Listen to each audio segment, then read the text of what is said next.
Kobold! There's a brand new class in the game! And it's a full caster! Oh, this is gonna be fun. That means it's most likely gonna be really strong. Welcome to Pack Tactics, where we give people brain farts. We haven't seen a new class in like 5 years, so this is very hype.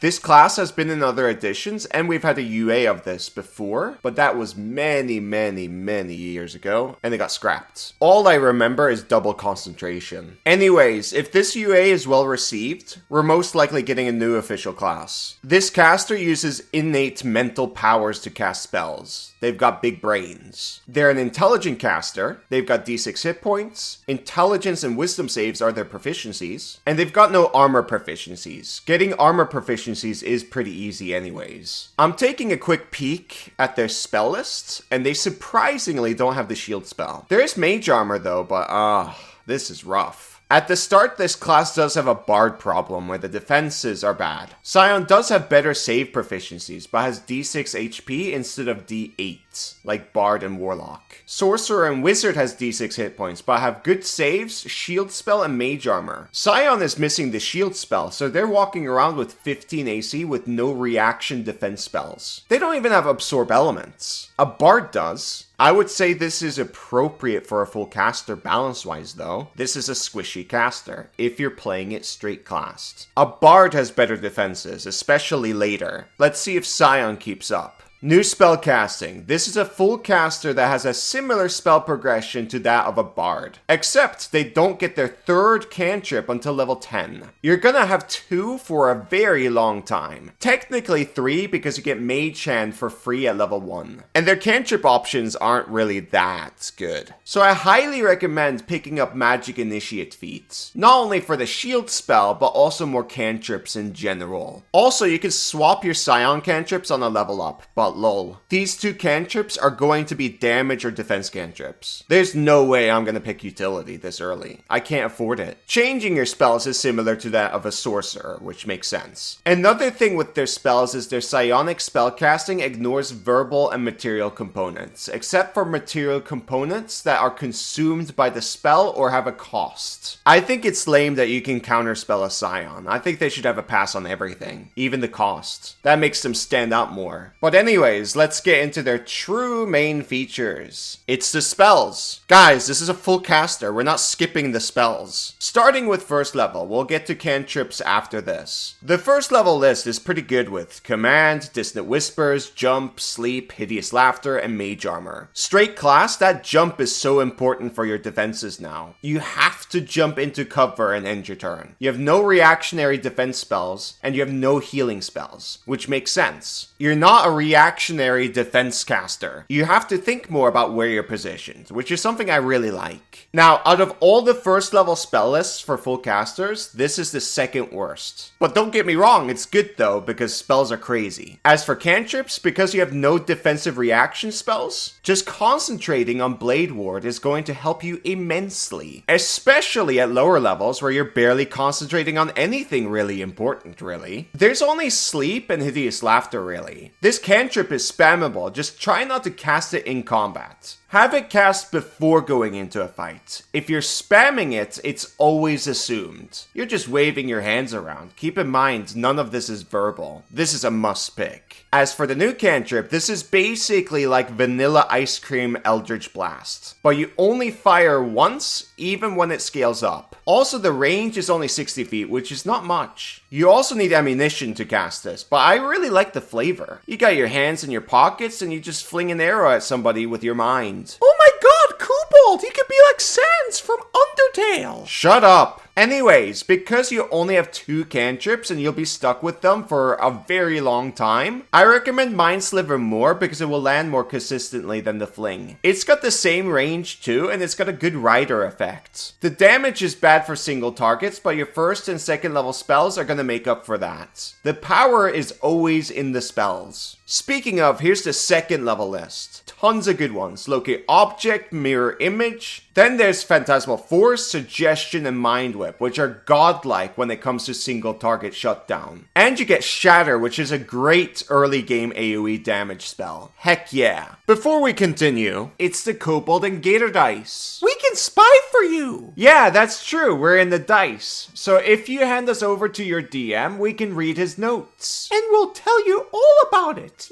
Yeah! We can also roll around and give you a number. Sometimes it's a big number or a small number. The Gator Dice gives you the biggest number, especially if it's Fireball. That's a lie. The Gator Dice are very clumsy and roll off the table all the time. I've seen how you throw them. Every fight we're in, I see you crawl on the ground looking for your dice. Kobold, when you're going to kill someone, you have to roll your dice violently for the best outcome. It's also part of immersion. The reason why we have dice trays in the Kickstarter is because you can't roll your dice properly. And the reason why we have bags is so people can make you shut up. Kobold, you talk too much. Anyways, the Kickstarter isn't ready yet, but you can follow us there. The more followers we get, the sooner we can roll things out. It's currently the best way to support us if you like our content. Anyways, back to the video. 3rd level spells. 2 brand new spells we've never seen before. Summon Astral Entity and Telekinetic Crush. Let's look at Crush first. It's a 30-foot cube blast. It's slightly smaller than Fireball and does less damage too. It's even less damage than Conjure Barrage, which is unfortunate. And it forces a strength save. On a failed save, it also makes creatures prone, so there's that, and it does half damage. This is a fantastic pick on a Psion or Warlock. Yeah, Warlock gets this too. This is fantastic to combo with Hunger of Adar or whatever AoE somebody puts down. Web is another thing that comes to mind. I'm super happy we're getting another Binding Ice-like spell, because these are my favorite kinds of spells. There's currently like only 2 blast spells like this in the game. Now we're getting a 3rd. Still though, if Fireball or Conjure Barrage is on the list, I will pick them over this spell. But this is still a fantastic pick I will absolutely consider. Summon Astral Entity is a filthy Tashish summon with a price tag and everything. The only real standout here is the Ectoplasmic Entity has a ranged attack that has a 5-foot splash emanation attached to it. It reduces the creature's speed by 5 feet. The splash doesn't need to hit, it's automatic, which is kinda cool. I don't expect you to get other creatures much, but single target focus fire can actually just shut someone down. If you combine it with Ray of Frost and maybe your friends have the slow mastery property, and whatever else. With altogether what I named, you're reducing the creature's speed significantly. That's 25 speed your party just removed. But it's really not worth the price tag or the spell slot when you can accomplish single target shutdown better with your 1st level spells like Command, Dissonant Whispers, 2nd level spells with Phantasmal Force and Mind Whip. No way am I paying for this spell. I can make 6 spell scrolls with that kind of money, and they could be command scrolls. Anyways, the 3rd level spell list is very good. Animate Dead, Fear, Fly, Hypnotic Pattern, and Telekinetic Crush are great picks. It's really weird to me that they don't get Counterspell though, but whatever. I can already tell that this class is weaker than Wizard. The King still holds the throne. 4th level spells, again, good list. Definitely better than Cleric here. Banishment, Dimension Door, and Polymorph. Surprisingly, there's no Sickening Radiance, which is unfortunate for tier 3 play, but still, very good list. Damn! No Wall of Force? I thought for sure they would get it. They do get Force Caged later, which is very weird. Anyways, it's still an exciting list. You got Animate Objects, which is sadly very nerfed. Awaken, Telepathic Bonds, Scrying, Seeming, Hypnotic Static, which is an awesome blast spell, and Telekinesis. I now understand why they wanted to keep the component cost rule. It's because they get Awaken, which is a crazy fun spell to use. And if it didn't have the component cost, you can really break the game. Anyways, let's speed things up a little. Here are the other lists. They're incredibly good, and also same thing, I feel like there are things missing here like Scatter, which is an awesome spell that fits perfectly here. Where is it? I really want it. I think they forgot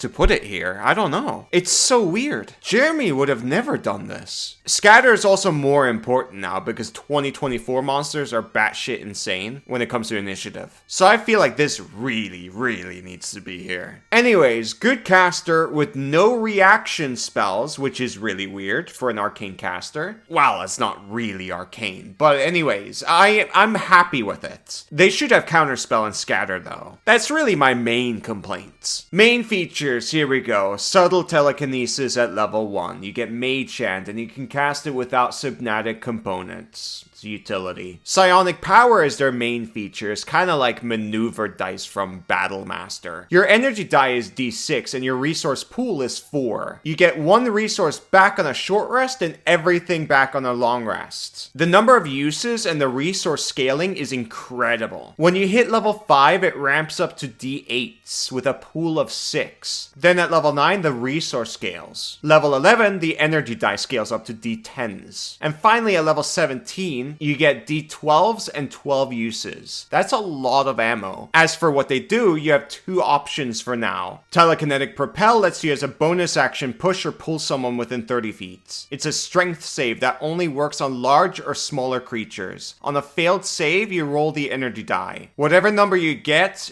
you times it by 5, and that's how much you push or pull the creature. So if you get a 6, that's 30 feet. That's amazing. The average is 3.5 when you get it, so that's like 15 to 20 feet on average. And it scales greatly. The only thing that's really bad about it is it's a strength save. You can easily combo this with command to make the creature flee. Then bonus action use this feature and just completely take the enemy out of the fight for multiple turns. They'll be too busy dashing back. What if a druid puts down spike growth? This creature is going to get destroyed if you roll high. Same with any AoE really. If you get the creature back into web, that's a huge win. And you have a lot of ammunition for this. This is very easy to use and really powerful with a party that values control. You can even use this on your friends. They can willingly fail the save and you push or pull them out of danger or whatever. That's fun. If the stupid marshal's in the way, you can maybe pull them out and throw a big AoE control or nuke or whatever afterwards. Man, this is a super fun class. The other option is telepathic connection. By default with no uses, you have 5-foot telepathy automatically, but if you roll, you make the range bigger for a number of minutes equal to your Psion level. And the number you roll, you times it by 10 to get a new range. This is pretty situational though. I don't think it should require a resource expenditure. I think it should just require concentration or something to fit the theme. Anyways, level 2, psionic modes. You get another resource pool. It lasts for 1 minute and you have 2 uses, which you gain back on a long rest. The 2 gamer modes are attack and defense. Attack lets the damage from your weapon, psi spells, and features ignore resistance to psychic damage, which is whatever. And when you roll damage from a spell, you can expend 1 energy die to reroll a number of damage dice up to your intelligence. You can potentially get more out of your telekinetic crush if you rolled really badly. The DPR increase is very small though, and can potentially be a loss, so be warned. The other mode is defense, which gives you resistance to psychic damage, and when you fail an intelligence, wisdom, or charisma save, you can take a reaction to expend 1 energy die and add the number rolled to your save. This is so much better because those 3 saves shut you down. But you'll most likely be in attack mode the most, because rolling damage spells are more common than these 3 types of saves. Defense is when you're up against spellcasting enemies and you have to go full on gamer mode. Next is Ionic Discipline. You get 2 disciplines out of 11, which you get to pick. This class is pretty loaded with options, which is fun. You can only use 1 discipline each turn, and only use once per turn unless it says otherwise. You can swap out your choices on level ups, and you get more as you progress. All of them use the energy die mechanic, which you expend. Biofeedback gives you temp HP equal to the number rolled plus your int mod when you cast a necromancy or transmutation spell. So you can get more temp HP out of polymorph, which is pretty good. Destructive Thoughts, which I have all the time, lets you do damage to a creature when they succeed against your conjuration or evocation spells, equal to the number rolled plus int mod. This is great for blasting. I'm definitely picking this up. Insinuation. Whatever, I'm just gonna call it ID. ID is with enchantment or illusion schools. When you force a creature to make a save with these schools, you can expend 2 energy die to roll an energy die to subtract the number they rolled on their save. That's amazing for tons of your best spells like Suggestion, Mind Whip, Phantasmal Force, Fear, Command, Dissonant Whispers, and Hypnotic Pattern. This is an instant pick, and the cost is appropriate too. And finally, Swift Precognition. With Abjuration or Divination, with an action cast, you can expend a number of energy die to turn the spell into a bonus action cast. Rogues are gonna go crazy for this because it will make it a lot easier to bonus action cast True Strike, and then ready action and attack to attack off their turn to trigger double sneak attack. Keep in mind, this is a lot of ammunition, but straight class, this is whatever. Devilish Tongue lets you add your energy die to your social skills. Expanded Awareness is the same thing, but related to search action. Tactical Mind is for the study action. All 3 of these are for skills. Ego Whip is a complete meme when you're a full caster with bad defenses. You might be able to trigger it with command, but really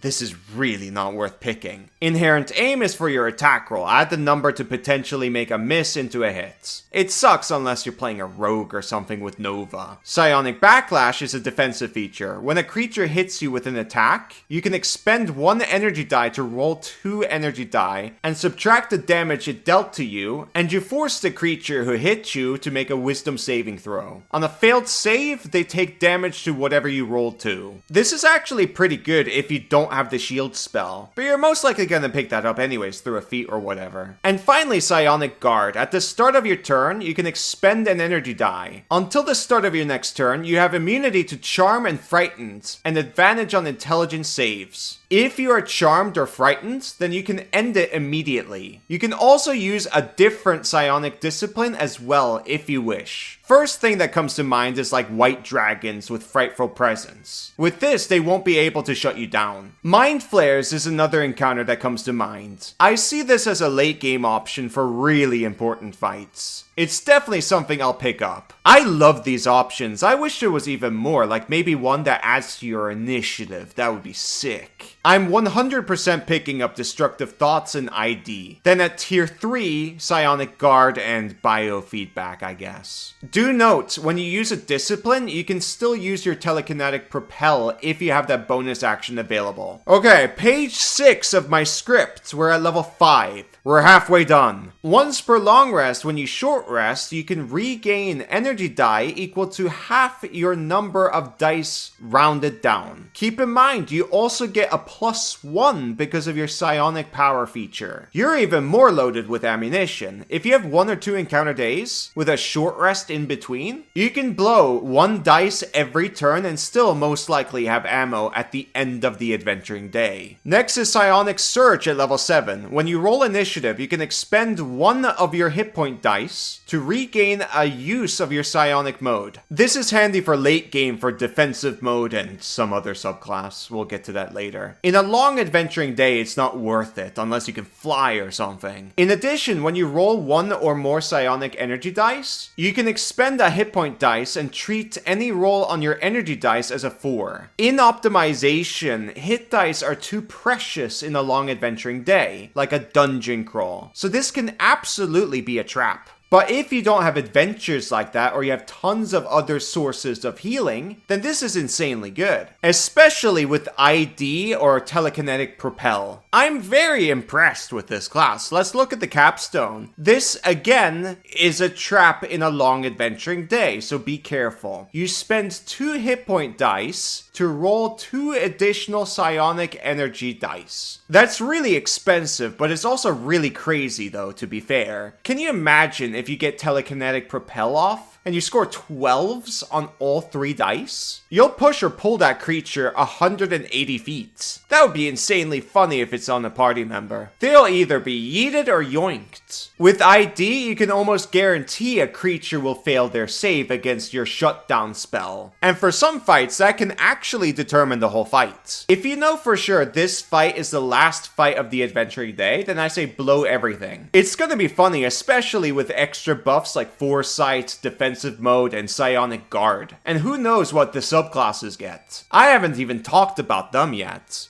Base class and spells, I am very impressed and very excited. I still haven't decided where this ranks on a tier list, but it's close to Warlock depending on the party, which is a really good sign. That's where I want the casters to be. This is my favorite UA in years. My absolute favorite is Telekinetic Crush spell though. Now for subclasses, we're gonna start with Metamorph. I love it already from the flavor text because you can turn yourself into a cartoon character. Also, they made you mold into one word. Jeremy would have never made this mistake. All the subclasses get additional spells, and the standouts here are really the healing spells. Cure Wounds and Aura of Vitality especially. I'm worried about its defenses though, like keep in mind, straight class, this has like 15 AC with 6 HP. And this isn't helping besides Polymorph. Organic weapons can shape your limbs into weapons. You have 3 options. You can use your intelligence mod for attack and damage rolls for all of these weapons, and you can choose between psychic or normal damage. Bone Blade is a simple finesse weapon that deals 1d8 damage, and best of all, you get pack tactics. Nice. I know it just says 1d8, but keep in mind you're adding your modifier to the damage roll. Flesh Maul is like, you're literally a cartoon. This is a 1d10 weapon that gives creatures disadvantage on their next strength or constitution saves. This does work with Crusher Feet, and you can follow it up with Telekinetic Propel, which they will have disadvantage on if you hit them with the maul. It's kinda clever, but your HP and AC are still bad. You have to multi-class for medium armor and shield proficiency. Your flesh is more like glass than clay, and you're sadly not a cannon. You can also turn your hand and forearm into a crossbow made of muscle and sinew that fires bolts of bile. Ew. This is like something out of Scorn or something. I have a hard time imagining it. They better make art for it. If not, I'm gonna be very disappointed. Anyways, the range is bad. 30 and 90 at long range. It does 1d6 acid damage though, and once per turn you can do an extra 1d6 damage. All 3 of these are not great. You also get extended limbs at level 3. Bonus action, you can expend an energy die to become Lanky Kong. Your reach, speed, and touch spells range increased by 5. The touch spell range is a funny one because if you have the spell sniper feat and you're using this feature, you have a touch spell reach of 60 feet. So long as it's a spell with an attack roll. That means you can cast True Strike with a melee weapon from 60 feet away, and you ignore 2 types of cover. There might be a build here, but it's so rough that your extra attack is at level 6. This subclass sucks. This is the Bladesinger extra attack though, so it does make up for it a little bit. If you combine the Maul and Mind Sliver, you know, they'll have disadvantage on strength and constitution saves, and they subtract 1d4 to their save, which makes it even easier for you to get your telekinetic propel off. So there is a nice little combo here. You also get quickened healing. You can spend 2 energy die to change the casting time of Cure Wounds into a bonus action. And you add the number of one of your energy die into the roll. That's a lot of healing, but way too expensive. I think this should be free. Level 10, Mutable Form. When you expend limbs, the duration increases to 10 minutes, and you gain the following benefits. Stony Epidermis, advantage on constitution saves, and concentration. And you get to choose 1 resistance out of acid, bludgeoning, cold, fire, lightning, piercing, poison, slashing, or thunder. This is extremely late. I have a feeling your concentration is most likely secured at this point, with means like Warcaster or Resilient Con or a dip.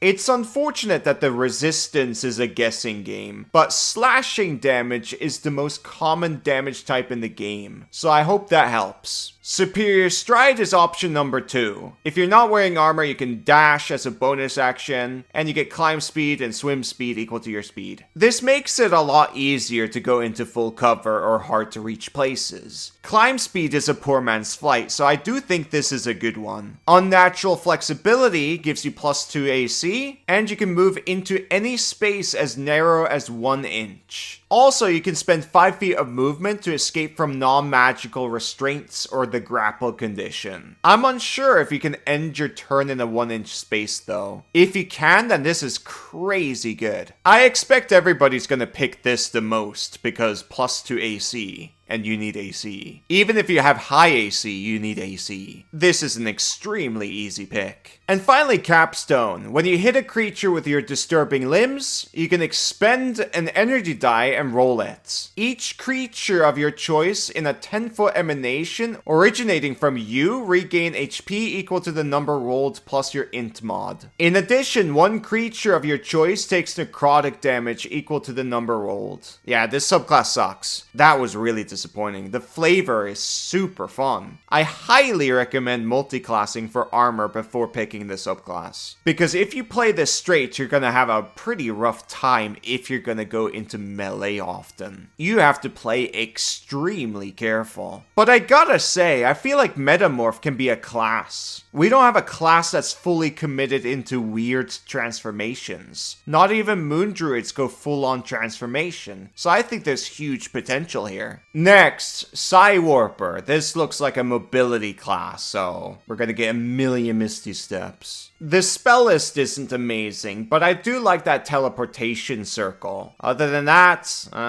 Now, teleportation. You get one free cast of Misty Step. Then after that, you have to use your energy die or use a spell slot. You regain the free use on a long rest. I'm not crazy about Misty Step, but it's got a lot of uses. And it's nice that you can use your energy die as well. And your defense is pretty bad, so this shines like a golden beacon. You can Misty Step on top of a building, a tree, Misty Step away from danger. I don't think I need to tell you why this is good. We've seen plenty of this spell before, even in other subclasses. The other third level feature you get is Warp Propel. When a creature fails to save against your telekinetic propel, instead of rolling how far you push or pull it, you could just ignore the roll and teleport the creature to an unoccupied space you can see within 30 feet of you horizontally. This is insanely good. If you're using this on your teammates, this is literally a bonus action Vortex Warp. And you're not gambling with distance, it's always 30 feet. Or up to 30 feet horizontally. You can make it so your melee friend gets into melee quicker. You can pull somebody out of melee. This is amazing. I would consider this as like a third level spell.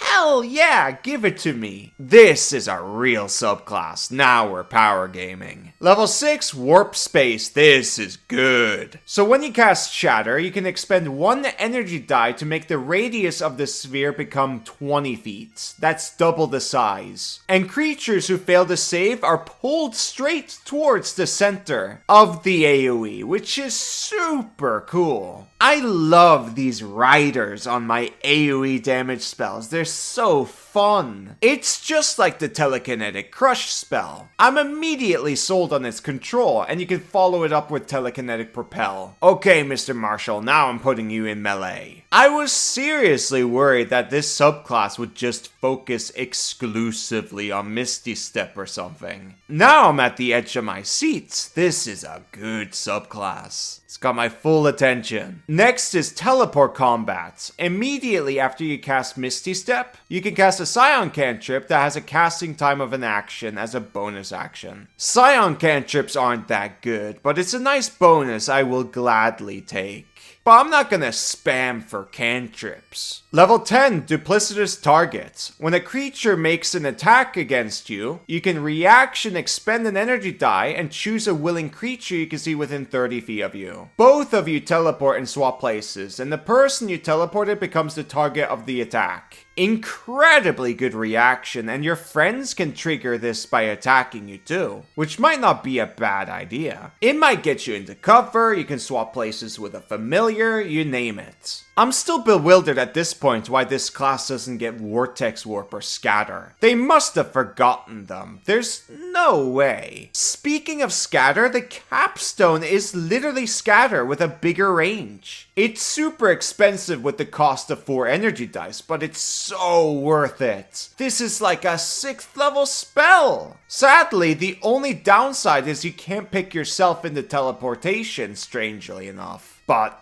damn, this is an amazing capstone. I want this so badly. This is a perfect subclass. I want to play this so badly. Psychinetic. My eyes automatically went to Shield and Wall of Force. There they are. Interesting. They gated these behind a subclass, those devious wizards. This is an incredible list overall. I want to immediately play this too. Now for their features, telekinetic techniques. When you use telekinetic propel, you can impose one of the following effects to the target. You can increase their speed by 10 feet until the start of your next turn. You can make it so they can't take opportunity attacks until the start of your next turn. Or you can make them take damage equal to the number rolled. I wouldn't say this is as good as what we saw with Warp Propel, but it's still fantastic with a wide range of options. Level 6, you get Empowered Attack Mode. While in attack mode, you gain fly speed of 60 feet and you can hover. And when you cast a Psion spell, you add your intelligence mod to 1 damage roll of that spell.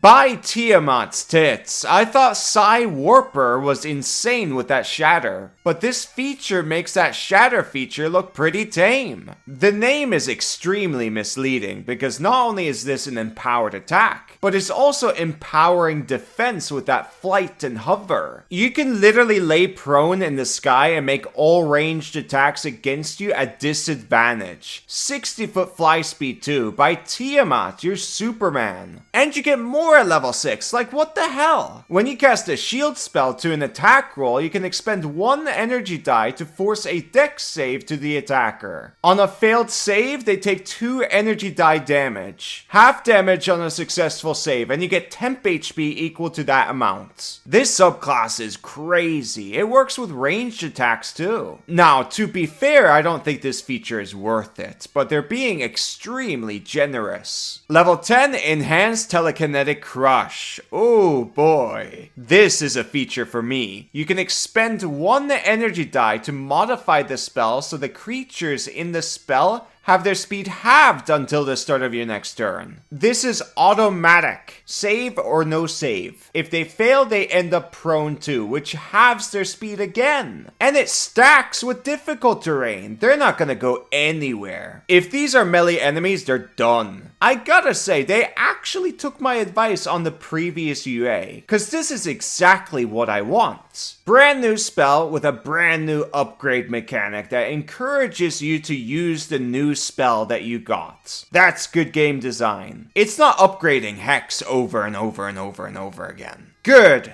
I want more of it. And now we're at the capstone and it's upgrading telekinesis. If you spend 4 energy die, it makes it so it doesn't require concentration and lasts for 1 minute. And you can target gargantuan creatures and objects. This is amazing. I wouldn't say this is like the scatter feature though, but I will 100% use this. The only complaint I have with this subclass is empowered attack mode shouldn't have flight. That's defensive, not offensive. I didn't think these subclasses would be so crazy when I read the base class. This is a fun roller coaster, but it's not over yet. Final subclass, Telepath. Blow my mind, come on. Spells, there's that counter spell, that's really weird. That Speak with Plants sticks out a little bit because it doesn't require concentration, but this is not good. Mind Infiltration. You can upgrade Detect Thoughts by spending 2 energy dice so that the spell doesn't require components or concentration. And when you force to save, the target won't know you're probing its mind when they fail, which is super good. It's funny, I was just making a video about Detect Thought optimization. Basically, you just talk about the subject you want to know about, and the creature will start thinking about it. With this, you can be more subtle about it, or aggressive. I think the cost is way too expensive though. But when you're in a social environment, your resources really doesn't matter that much. Next, Telepathic Hub. You have telepathy with a range of 10 feet instead of 5. And when you use an energy die to increase the range with telepathic connection, the duration effect can simultaneously contact a number of creatures equal to 1 plus the number rolled. Very weird. Both features are utility based. They don't get a combat based feature at level 3. Last time I saw something like this was in 2013 playtest of 5e. This subclass is going to be scrapped. This is super rushed. Like, Empowered Defense is just half a bless, which you can also give to your party, but you need to expend 2 energy die to get half of Blessed to your party. This stacks with Blessed though, so there's that, I guess. It also stacks with Emboldening Bonds. That's kind of crazy. If the party has all 3 of those active, like, oh my god. The other feature you get lets you add your intelligence mod to your Psion cantrip. The progression really isn't worth it. Level 10, Telepathy gets an increased range of 30 feet. Screw it. It's 5 in the morning now. I think everything here is going to be scrapped. So I'm not going to even bother with the subclass. You can read the rest. Here you go. But Kubel, there's still the feats! Maybe I'll make another video. I don't know. I thought this was super fun though. It's not perfect. Like, this still needs a lot of work. Like, this needs Vortex Warp and Scatter. And for some odd reason, a lot of the utility features are so expensive resource-wise. But yeah, I really like this class and I hope it makes it in the game. I think it would be fun to have a new full caster. If you really want it to be official, I recommend giving feedback when it's available. This is pretty big stuff that will make 2024 stand out more from 5e. And if this is well received, we might see new classes once in a while, which I'm kind of on the fence about, but I've been looking at the same classes for so many years, and I just want something to really spice things up. Anyways, end of video. I'm going to bed. Good night. Me. Follow the dice. They're amazing. They roll around. Me. Follow on Kickstarter. Anyways.